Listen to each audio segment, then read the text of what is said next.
¿Qué tal? Muy buenas noches, ¿cómo le va? Nuevo capítulo de Tiempo Real. Hoy comenzó el juicio de los monos en la nueva ciudad judicial de la ciudad de Rosario, que está en Mitre y Virasoro, donde estaba el viejo ECA, ahí a pocas cuadras de calle Pellegrini.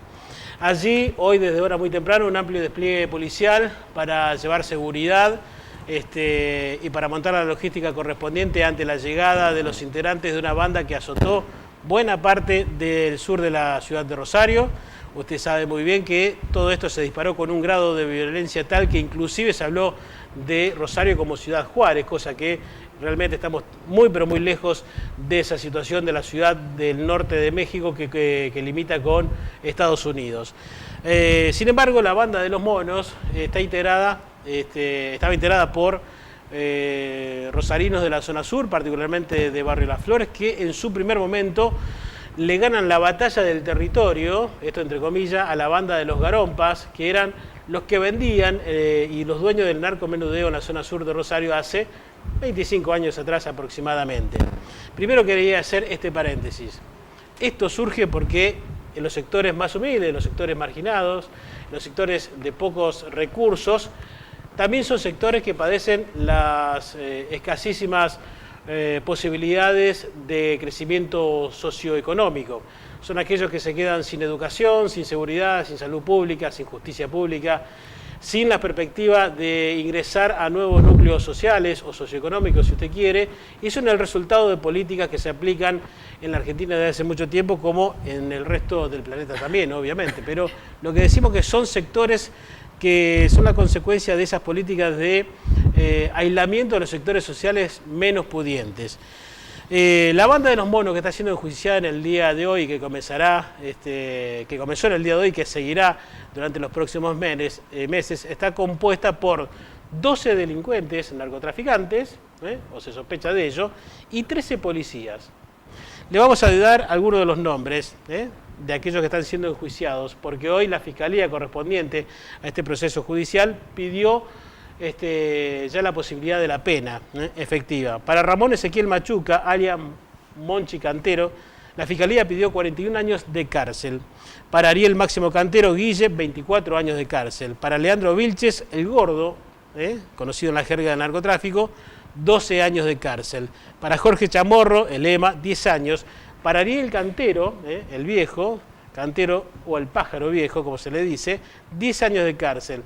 Para Cristian Floiger, ex policía, estaba a cargo justamente de un sector relacionado con el narcotráfico en la unidad regional número 2 con asiento en la ciudad de Rosario, 6 años de cárcel. Además tenía vínculos muy pero muy contundentes con la banda de los monos.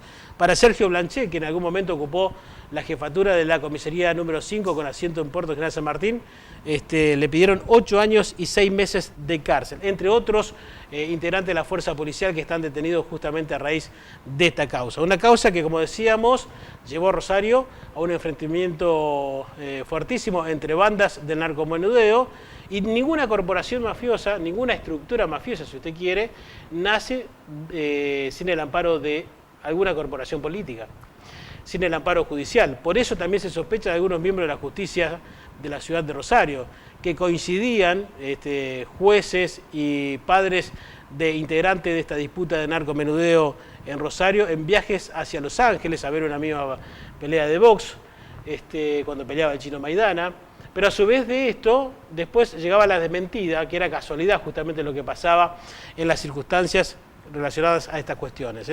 Algo muy extraño. Además de esto, le decimos que, por ejemplo, otros integrantes de la fuerza policial también están siendo procesados, están siendo integrantes de este proceso contra la banda de los monos. Decíamos, el ex suboficial de la Policía de Santa Fe, Ángel Lavaca, porque le brindaba información a la banda. O sea, fíjese usted cómo había cooptado a distintos miembros de distintos niveles de la fuerza policial, la banda de los monos, a miembros de la estructura de la unidad regional número 2 con asiento en la ciudad de Rosario. Ángel Abraham Lescano, un integrante de la Brigada de Investigaciones, que supuestamente son aquellos que investigan este tipo de delitos, o parte de este delito, también era uno de los informantes de la banda de Monchi Cantero.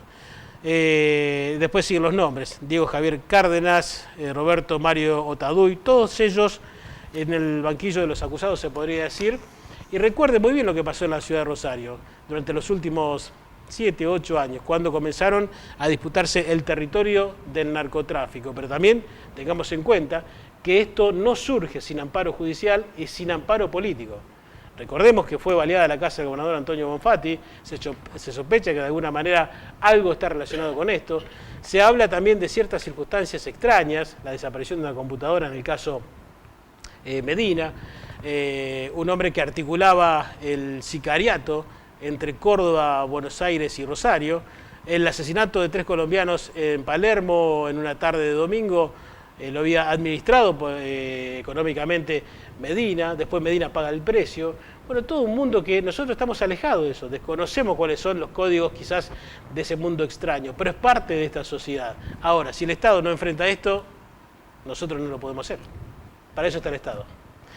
Buenas noches, ¿cómo les va? Ricardo Fernández, Pablo Serra, gracias por estar aquí. Ricardo Fernández de Ansafé, San Lorenzo, Pablo Serra de La UON Rosario. Buenas noches. Buenas noches.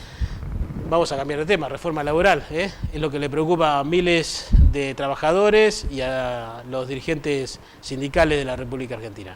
Pablo Serra, hoy hubo una presentación, allí hubo una conferencia de prensa en la sede de la UON Rosario, esto es Buenos Aires en el 1200, en donde justamente se presentó un espacio, más allá de la presentación del espacio, se presentó un documento que tiene que ver con la discusión de la reforma laboral, ¿no? Sí, entre otras cosas. Organizaciones sociales y gremiales en pie de lucha han planteado, han dejado en claro un documento donde obviamente se hace hincapié en la resistencia en la reforma laboral y previsional que se quiere perpetrar y se quiere intentar. En lo particular, obviamente, mi condición de abogado laboralista entre otros gremios de la UON, hice hincapié en las explicaciones que di hoy en la conferencia de prensa sobre la reforma laboral, ¿no es cierto? Hay un proyecto ya que ha trascendido sobre los puntos más importantes de la reforma laboral. El fondo propio para pagar indemnizaciones, que se lo va a constituir el propio trabajador, la posibilidad de cambiar el régimen tradicional del trabajo, ¿no? De 12 horas a quizás un poco más de horas, las vacaciones en cualquier momento del año. Bueno, unas paritarias que pueden ser no las que se venían desarrollando en la Argentina. Digo, ¿cuáles son las perspectivas en torno a esa reforma laboral si es que se aplica de tal manera? Bueno, en primer lugar acá hay que separar las aguas de lo que debió ser, de lo que fue y de lo que será. De lo que debió ser tenemos que decir que originalmente hubo un engaño, una mentira rotunda de parte del gobierno hacia la CGT en función de que originalmente cuando el presidente de la Nación plantea a los diferentes sindicatos nucleados fundamentalmente en la CGT y también en la CTA de charlar sobre una eventual reforma, eso iba a ser una cuestión sectorial y con procura de tratar de conseguir la mayor registración laboral posible. En ningún momento se había hablado de reformar la ley de contrato de trabajo. Obviamente, a mi criterio, con buen tino, todos los sectores se sentaron a la mesa a escuchar, a ver de qué se estaba hablando. Uno nunca, hablando en criollo, le esquiva al diálogo, porque si uno quiere mejorar las cosas, se mejoran dialogando.